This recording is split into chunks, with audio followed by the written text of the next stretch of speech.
warahmatullahi wabarakatuh.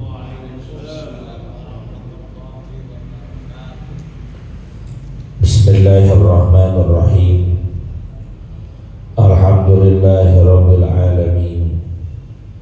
Allahumma shalli wa sallim ala sayyidina Muhammadin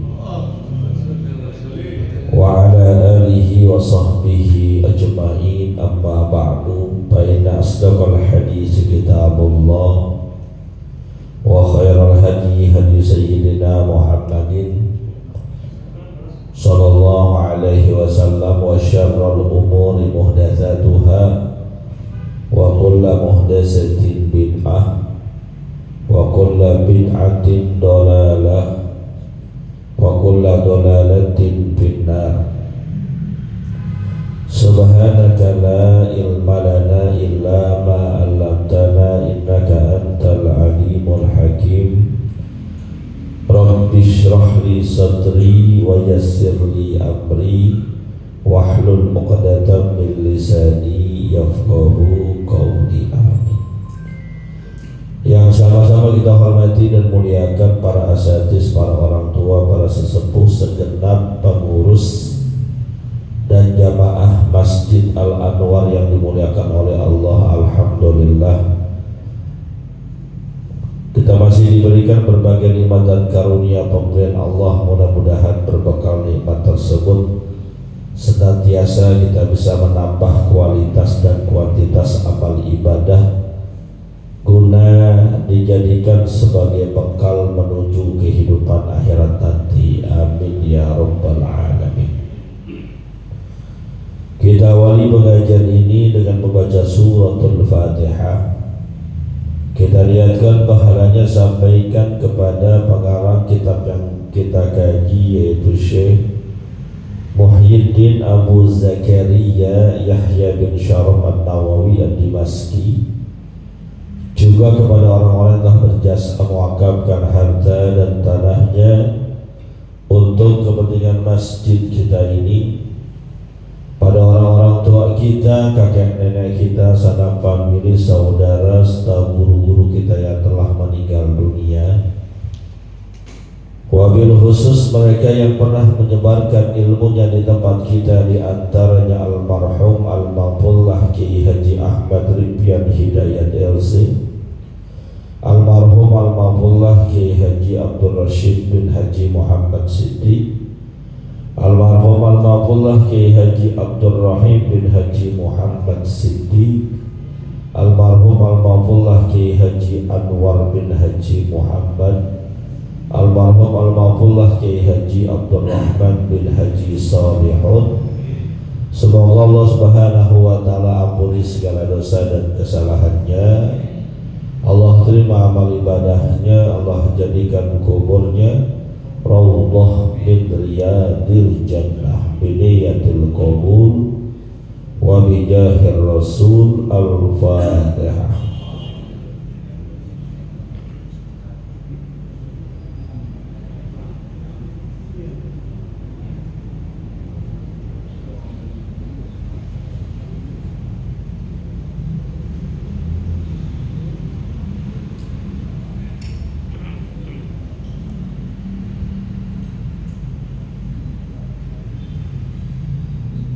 Melanjutkan bacaan kita. Bismillahirrahmanirrahim. Qala al-muallif rahimahullahu ta'ala anhu wa qala ta'ala zuyyina lin-nasi hubbus syahawati minan nisa'i wal banina wal qanatiril muqantarati minadh dhahabi wal fiddah wal khaylil musawwamati wal an'ami wal harth dzalika mata'ul hayatid dunya wallahu 'indahu husnul ma'ab. Wa qala ta'ala ya ayyuhan nasu inna wa'dallahi haqqun fala taghurrannakumul hayatud dunya wala yaghurrannakum billahil ghurur. Wallahu a'lam. Jamaah yang dimuliakan oleh Allah Subhanahu wa taala, melanjutkan kajian kitab Riyadhus Shalihin pada bab tentang zuhud, bab yang membicarakan bagaimana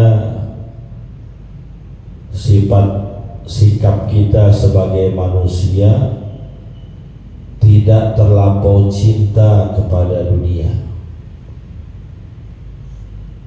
Sudah banyak ayat-ayat yang disebutkan pada pertemuan-pertemuan selanjutnya. Ini ada ayat Al-Quran dalam surat Ali Imran. Allah Subhanahu wa ta'ala nyatakan, zuyyina linnasi hubbus syahawati minan nisa. Dihiasinya penciptaan manusia dengan dititipkan di dalamnya rasa cinta, syahwat kepada perempuan, kepada para wanita. Jadi Allah Subhanahu wa ta'ala menciptakan kita, laqad khalaqnal insana fi ahsani taqwim. Sungguh telah kami ciptakan, kata Allah Subhanahu wa ta'ala, manusia itu dengan bentuk penciptaan yang terbaik, terbagus, tersempurna. Manusia Allah kasih hawa nafsu, tapi Allah juga kasih hati dan pikiran. Manusia Allah titipkan kepadanya insting untuk berbuat baik dan insting untuk berbuat jahat. Fa'alhamaha fujuraha wa taqwaha. Itu manusia ada potensi untuk jadi orang baik, ada potensi untuk jadi orang enggak baik. Sempurna manusia, berbeda dengan penciptaan malaikat. Penciptaan malaikat itu potensinya senantiasa berbuat baik. La ya'sunallaha ma amarahum wa yaf'aluna ma yu'marun. Malaikat gak pernah bermaksiat kepada Allah, senantiasa mengerjakan apa yang Allah perintah. Itu malaikat, karena gak punya hawa nafsu, gak punya keinginan. Maka gak ada ceritanya malaikat nikah, gak ada. Karena memang tidak ada hawa nafsu. Berbeda dengan manusia yang Allah titipkan di dalamnya banyak potensi, termasuk rasa cinta, rasa suka kepada perempuan. Ustaz Agus demen gak sama perempuan? Ya bukan teman lagi dong.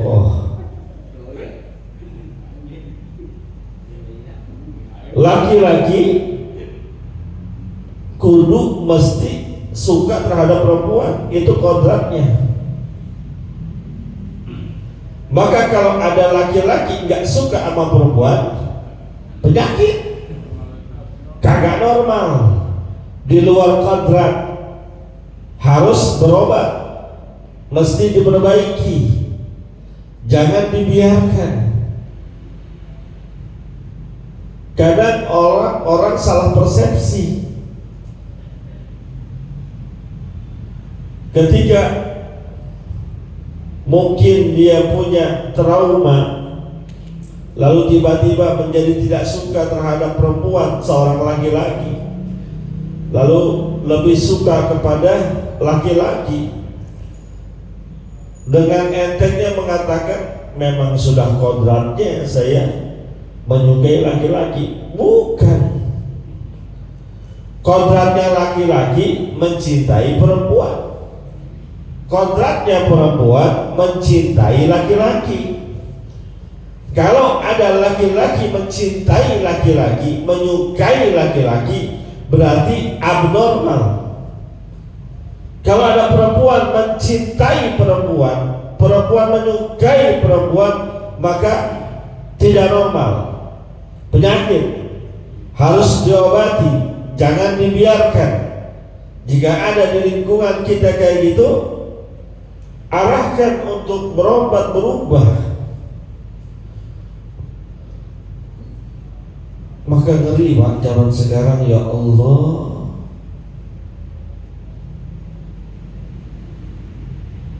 Laki-laki ketemu dengan laki-laki benar-benar banyak.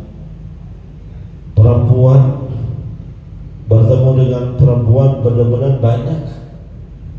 Mohon maaf, bukan hanya terjadi di tempat umum, di sekolah umum. Saya baru dapat cerita dari kawan saya di pesantren. Mohon maaf, pesantren, perempuan sama perempuan benar-benar karena di satu kamar sampai ada aktivitas seksual. La haula wala quwata illa billah. Itu penyakit. Karena fitrahnya perempuan harusnya suka kepada perempuan, kepada laki-laki. Laki-laki sukanya kepada perempuan, itu fitrah normal. Ya mohon maaf, ini kalau bicara normal, mohon maaf, kita keluar dari masjid, habis majlis taklim masih pakai sarungan, masih pakai peci, masih pakai baju koko, masih pakai sorban. Keluar dari masjid, ketemu perempuan pakai pakaian ketat, semok, demok, demplon, kita lihatin, normal nggak? Normal nggak? Ya malu doyan. Normal. Cuma syariat mengarahkan kalau udah ngeliat tundukin pandangan, jangan dilihatin terus. Itu udah syariat. Syariat itu mengarahkan. Teman kita, siapa sih yang gak teman? Karena kita normal. Tapi karena tunduk kepada syariat, diarahkan pandangannya. Tuh, penciptaan kita manusia laki-laki cinta kepada perempuan, memang itu sudah kodratnya. Allah hiasi penciptaan kita dengan begitu. Suka kepada perempuan, saking sukanya kadang perempuan yang dia suka lebih dari satu. Ya emang disuka. Apalagi wal banin, cinta kepada anak-anak, naluri, kodrati, otomatis. Makanya kita kalau melihat bayi demen aja bawaannya, seneng aja bawaannya, walaupun mungkin tuh bayi bukan anak kita, bayi itu bukan darah daging kita, tapi ngeliatnya resep aja. Apalagi kalau itu anak kandung kita, makin cinta kita, makin sayang kita. Saking cinta dan sayangnya orang tua kepada anak, nggak peduli itu. Peribahasa kata kaki jadi kepala, kepala jadi kaki. Untuk anak siang malam banting tulang, nyari duit kagak pulang-pulang bagaikan Bang Toyib.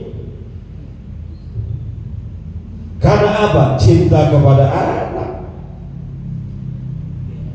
dibela-belain, mau begadang-begadang, mau capek-capek, letih, tapi demi anak dibela-belain. Wal bani. Maka mohon maaf kalau ada orang tua atas dasar apapun membuang anaknya baik ke panti asuhan ataupun ke pinggir jalan, maka hakikatnya kagak normal dia. Ada yang hilang dari dirinya, sifat rahmah dan kasih sayang. Yang namanya orang tua, Masya Allah, biar kata dia marah, tetap orang tua kepada anak semarah-marahnya akan luluh. Makanya kan sering kita dengar tuh, kasih ibu atau kasih orang tua sepanjang masa, sepanjang zaman. Karena memang kontraknya begitu. Orang tua sayang sama anak, dibela-belain. Ada makanan cuma sepiring, kita belum makan, anak kita belum makan, dikasih siapa? Kasih anak. Nggak mungkin kita makan bulu amat, dia mau makan apa kayak yang penting gua kenyang. Nggak ada orang tua begitu. Ya kalau ada kagak normal. Ada duit 5.000 perak, kita pengen ngerokok, anak kita minta jajan. Tuh duit yang 5.000 buat beli rokok apa buat jajan anak? Buat bocah. Kalau lu beli rokok PA. Anak dibela-belain. Mohon maaf teman-teman kita, sahabat kita, kerabat kita yang sekarang masih di jalanan kerja atau baru berangkat kerja malam-malam, buat siapa? Buat anak. Maka kalau ada anak kurang ajar sama orang tua, itu sial-sial dangkalan itu, dibela-belain. Gak apa-apa kita susah, yang penting anak senang tuh. Gak apa-apa kita belangsak, yang penting ntar anak jadi bahagia hidupnya. Tuh, cinta kepada anak merupakan fitrah, merupakan penyempurna penciptaan kita. Apalagi Allah Subhanahu wa taala, wal qanatiril muqantarati minadz zahabi wal fiddah, dihiasi penciptaan kita dengan rasa suka terhadap barang-barang mewah, emas, perak, ya barang-barang mewah dah. Kita kalau punya duit banyak, rumah kita isi dengan yang mewah-mewah. Sofa kita nggak main yang biasa, nggak main yang 1 juta 2 juta, minimal sofa gajah, harga 1 setnya 25 juta paling murah.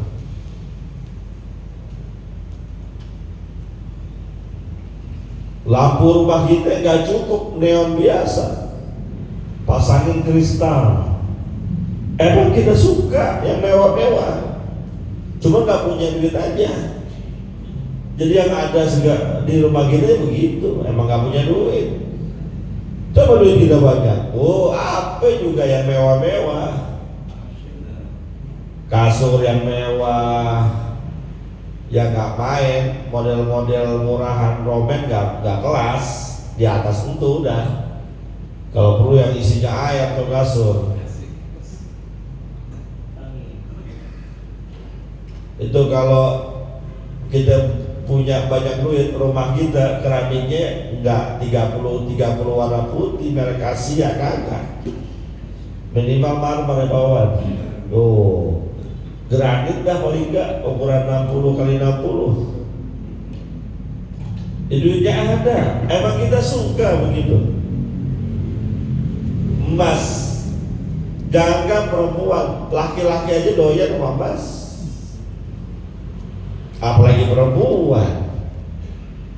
perempuan doyan lagi.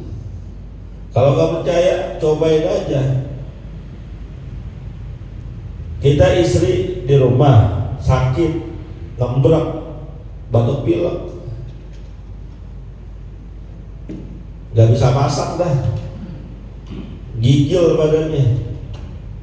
Kita pulang, nggak masak mah, enggak, badan aku gak enak banget, gigil, nggak bisa kemana-mana. Oh gitu, ya kirain sehat. Emang apa? Ayah mau aja ke toko emas, barang beli 30 gram kayak buat mama. Berangkat gak kira-kira?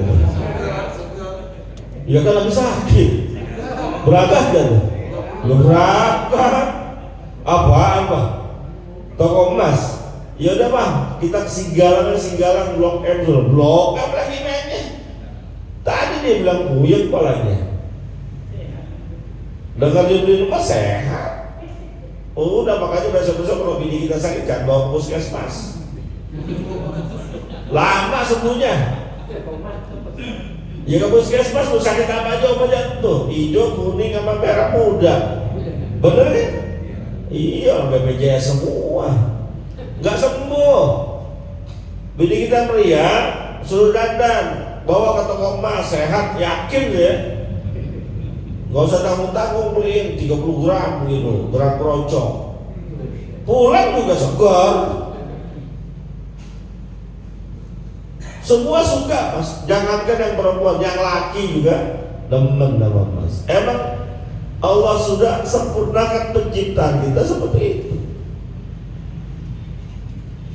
Apalagi wal khailil musawwamati wal an'am. Allah bikin kita suka dengan kuda-kuda yang bagus, binatang-binatang ternak yang bagus, demen gitu. Kuda itu zaman dulu sebagai kendaraan. Jadi zaman sekarang motor dah, mobil. Demen gak kita motor bagus? Sekarang saya tanya nih, ada orang pengen ngasih ke kita, bang, gue pengen ngasih lo motor, lo pilih. Gue ada motor 2, lo pilih atau lo mau semes apa ADP? Pilih mana? Hah? Pilih mana bang? Kalau pilih semes berarti lu gak kenal motor. ADP.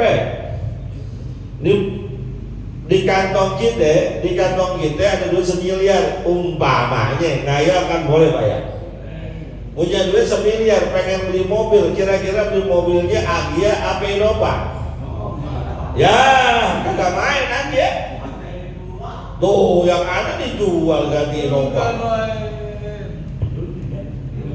Innova, emang kita demen. Kalau banyakkan lagi ganti, jangan Innova, ganti lagi Fortuner, ganti lagi Velfire, ganti lagi Alparot, ganti lagi Denza. Gua apalin aja tuh dealer mobil. Emang teman kita, dia mau ngapain duit banyak? Kecuali duit cekak, pas-pasan. Cuma ada duit 115 juta.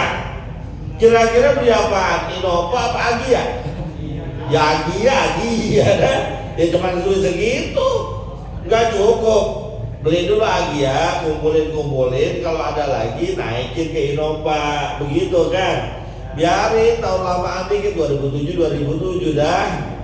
Ntar kalau udah banyakkan lagi, mudahin lagi. Begitu, emang kita demen. Kan emang enak naik mobil bagus, enak gak? Saya tanya dah, ini bapak-bapak sering jalan-jalan, berangkat jalan-jalan, naik mobil Innova sama Agya, enakan mana? Enakan Innova pak, beneran. Emang begitu kita. Allah udah hiasi hidup kita yang demen enak-enak, yang bagus-bagus. Motor kita punya duit 500 juta, pengen beli motor, kira-kira motor apa nih kita mau beli? Bertanya dah. Duit 500 juta, lo ke dealer mana belinya? Dealer Honda misalnya, lo beli apa nih Honda kira-kira kalau beli motor? Duit 500 juta. Beat apa PCX? Nah iya begitu. Duit banyak mah pengennya bagus-bagus, sayang aja duitnya kagak. Makanya beli yang sedang-sedang aja sesuai kantong kita. Tapi memang naluri kita suka apa itu. Maka kalau ada yang berlomba-lomba pengen bagus-bagusin kendaraan, sebetulnya wajar. Asal perlombaan kita yang ngumpulin harta, ngumpulin kekayaan, ngumpulin kendaraan, gak membuat kita lupa sama Allah. Itu yang paling penting.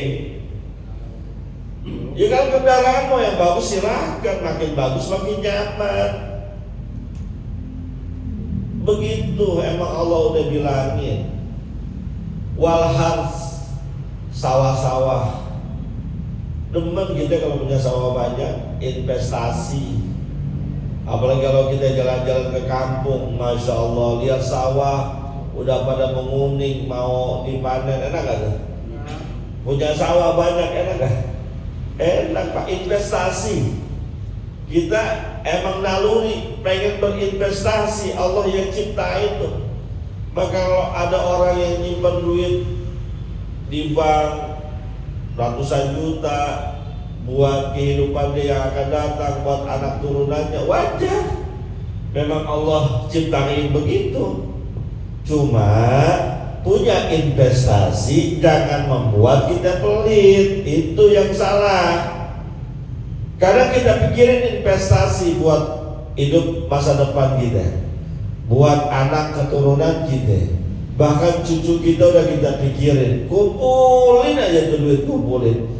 Giliran sedekah pelit banget. Duit ada miliaran, kotak amal isinya cuma goceng, pantes apa kagak? Duit ada miliaran, panitia kurban datang dia milih-milih, mahal banget ya. Korban di masjid 3.700.000. Gua beli kambing sendiri aja dah, nyari yang harga 2.200.000. Ya kalau dicari mah dapat begitu 2.200.000, tapi kan duit lu banyak.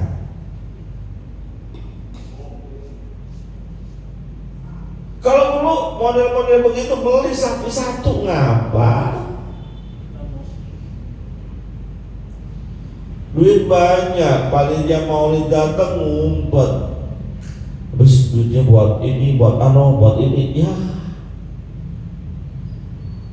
Berinvestasi silahkan, memang dianjurkan kita tuh nggak boleh meninggalkan keturunan kita itu dalam keadaan lemah imannya, lemah ekonominya, nggak boleh. Waliyahsal ladina law taraku min khalfihim dzurriyyatan di'afan. Nggak boleh tuh meninggalin keturunan kita lemah pendidikannya, lemah ekonominya, lemah skillnya, nggak boleh. Kita persiapkan anak kita harus kuat ekonomi kalau perlu. Jangan sampai anak kita susah, gue boleh susah, anak gue jangan. Kalau bisa begitu. Kalau perlu, gue udah senang, anak gue harus lebih senang. Siapkan skillnya, siapkan pendidikannya. Yang paling penting, siapkan agama dan keimanannya. Itu yang paling penting. Itu kan perlu biaya, silahkan, investasi namanya. Tapi jangan investasi itu membuat kita lupa akhirat. Akhirnya sedekah ogah, berbagi kagak mau. Lagunya kayak orang susah padahal duitnya ada di mana-mana. Itu yang nggak boleh. Jadi kita memang suka yang demikian. Maka kata Allah, dzalika mata'ul hayatid dunya wallahu indahu husnul ma'ab. Itu semua adalah perhiasan kehidupan di dunia.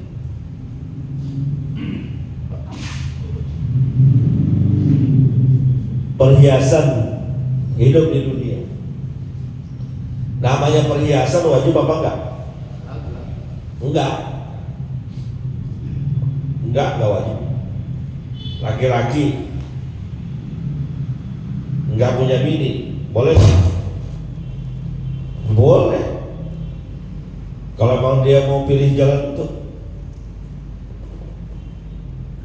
Laki-laki enggak punya anak, hidup enggak? Hidup. Laki-laki enggak punya emas, hidup. Kita nggak punya emas, hidup. Nggak punya kendaraan, hidup nggak? Hidup. Nggak punya investasi, hidup nggak? Hidup. Namanya perhiasan. Perhiasan itu membuat sesuatu terlihat lebih indah.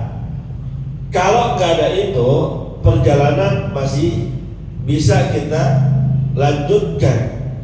Hidup masih bisa kita teruskan. Tapi kalau ada perhiasan, lebih cakep kelihatannya, lebih enak. Namanya perhiasan.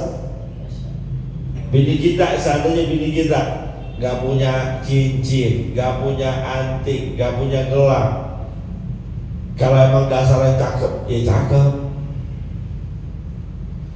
Tapi kalau ada gelangnya, ada cincinnya, ada kalungnya, ada antingnya, tambah cakep kan?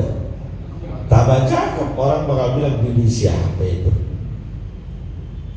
Perhiasan namanya. Tapi kalau gak ada itu juga wajar-wajar aja, masih kelihatan. Emang kalau dasarnya cakep, ya cakep. Orang jelek, mohon maaf banget, bukan berarti menghina ciptaan Allah, enggak. Tampangnya enggak tapi bagus, hitam, badannya gede, enggak pakai perhiasan, bagus enggak kira-kira?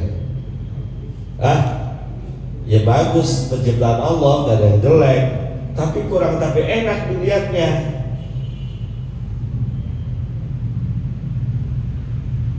Ini ada badan kurang bagus, warna kulit rada gelap, badan gede, cuma cincinnya banyak, kalungnya banyak, antingnya banyak, perhiasannya banyak, punya mobil. Kira-kira ada demen nggak gitu? Ada demen nggak kira-kira gitu? Perhiasan namanya. Tapi perhiasan di dunia itu gurur, menipu. Yang terbaik adalah apa yang ada di sisi Allah. Apa yang ada di sisi Allah? Pahala dan surga. Kalau yang tadi sih ada syukur, nggak ada, ya udah. Yang kita pikirin, yang kita perlu perhatiin adalah coupling kita di akhirat dekat sama Allah apa enggak? Karena Allah adalah sebaik-baik tempat kembali kita. Nggak punya bini, dan ya apa amat, emang dasar nggak punya bini. Emang kita miskin, perempuan kagak ada yang mau. Nggak punya mobil, ya nggak apa-apa. Nggak punya motor, nggak apa-apa. Nggak punya perhiasan juga nggak apa-apa. Nggak punya investasi, nggak punya anak, nggak apa-apa. Asal nanti balik ke akhirat, berada di sisi Allah, masuk surganya Allah, itu yang paling penting. Buat apa? Bini banyak, bini banyak. Ada bini cakep, anak banyak, duit melimpah, kendaraan mewah, rumah gedong, perhiasan di mana-mana, kontrakan bejibun, investasi menumpuk, hidup enak, seneng. Tapi nanti di akhirat masuk neraka, kagak enak.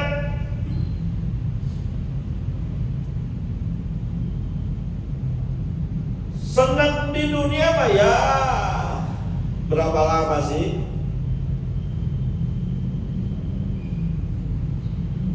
Kita senang di dunia berapa lama? Sesuai umur belum tentu. Berapa banyak orang sebelum umurnya sampai hidupnya udah gak enak. Duit banyak, rumah gedong, mobil mewah, tapi hidupnya gak enak. Mau makan sate nggak boleh, takut kolesterol. Makan durian nggak boleh, takut darah tinggi. Mau makan soto Betawi garamnya kebanyakan. Ya akhirnya makan nasi putih doang, nggak pakai apa-apa. Enak apa kagak? Banyak yang begitu. Banyak yang begitu.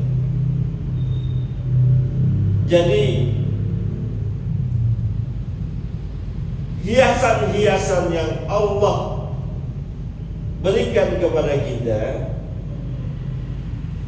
jangan sampai membuat kita lupa bahwa akan kembali kepada Allah. Itu yang paling penting. Nah kalau udah urusannya kembali kepada Allah,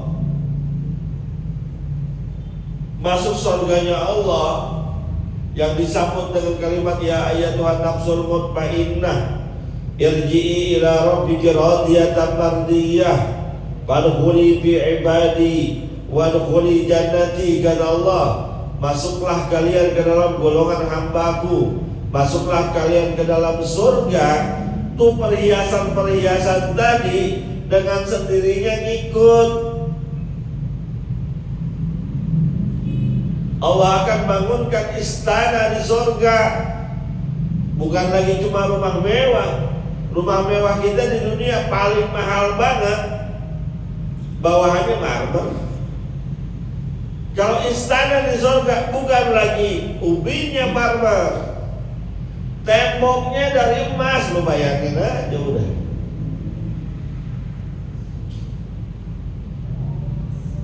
Maka sangat rugi dan rugi orang yang mengejar tadi itu, mengejar perempuan,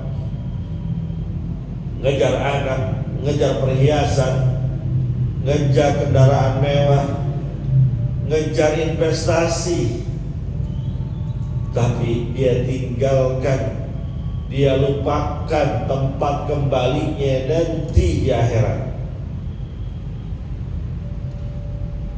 Diungsukin banget dunia sampai kagak sholat, dikejar kemewahan dunia sampai kagak puasa.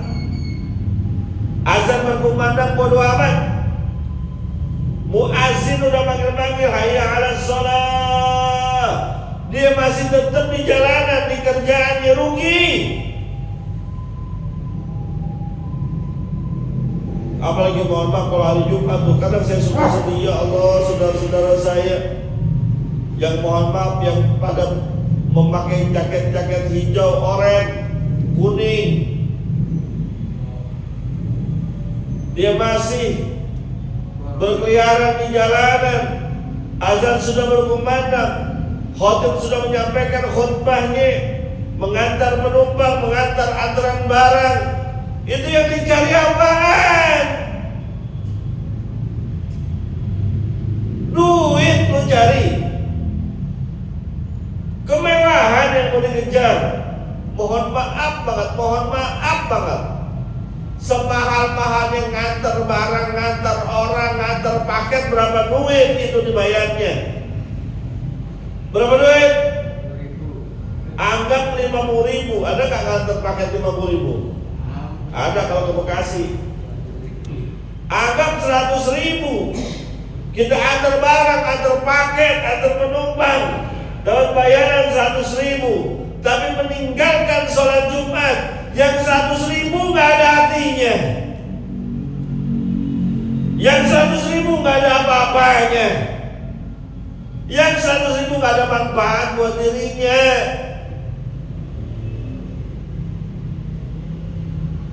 Nih, kejar kemewahan, kejar kenyamanan hidup, kesenangan hidup, berkutat dengan laptopnya, bisnisnya, dagangannya, kerjaannya, proyeknya. Apa ninggalin kewajibannya, apa lu cari? Wallahu indahu husnul ma'ab. Jelas Allah katakan, semua itu memang perhiasan, tapi yang terbaik buat kalian adalah kembali ke sisi Allah dengan membawa predikat penghuni surga. Mudah-mudahan Allah Subhanahu wa ta'ala jadikan kita hamba Allah yang peduli dengan akhirat kita. Al-Fatihah.